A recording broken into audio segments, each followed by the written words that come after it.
बंद करो, बेकार लेना बंद करो।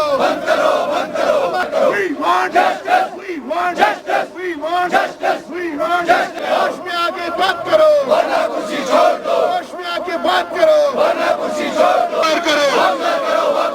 अभी तो ये लड़ाई है, बाद में लड़ाई है। अभी तो ये लड़ाई है, बाद में लड़ाई है। अभी तो ये लड़ाई है।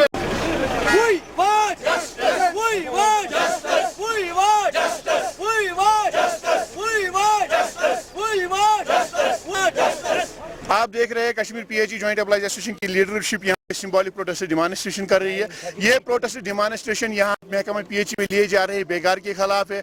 जो daily wagers, casual labourers, land owners और आईटी वर्कर से ली जा रही है। पिछले 20 महीनों से हमारी तनख्वाह वाजिब तनख्वाह बंद पड़ी हुई है। सरकार ने वादा किया था कि इस महीने में आपकी तनख्वाह वागुजार की जाएगी, लेकिन सरकार ने अभी तक हमारी तनख्वाह वागुजार नहीं की। सरकार ने इस हवाले से तनख्वाह के मामले के हवाले से, तनख्वाह की वागुजारी के हवाले से एक कमेटी, आला सतही हाई लेवल कमेटी, रोहित कंसल जी जो प्लानिंग एरिया डेवलपमेंट के प्रिंसिपल सेक्रेटरी है, उसकी सरबराही में एक कमेटी तश्कील दी थी और फैसला किया था कि 15 मार्च से पहले ये रिपोर्ट सबमिट करेगी। मगर अफसोस के साथ कहना पड़ता है 4 माह गुजर गए, अभी तक रिपोर्ट सबमिट नहीं की गई, न तनख्वाह वागुजार की गई है। हम सरकार को खबरदार करना चाहते हैं कि अगर वो हमारे मामलात के हवाले से, खासकर तनख्वाह की वागुजारी के हवाले से एक हफ्ते के अंदर अंदर फैसला नहीं करती है, तो हम मजबूर होकर 27 मई को एक बार फिर हमारे जितने भी डेली वेजर्स है, कैजुअल लेबर्स है, लैंड ओनर्स है, आईटी वर्कर्स है, प्रताप पार्क में जबरदस्त एहतजाज बुलंद करेंगे और जिसकी तमाम तर जिम्मेदारी यहाँ के गवर्नर इंतजामिया पर आयद होगी। और हम आखिर पर यहाँ के गवर्नर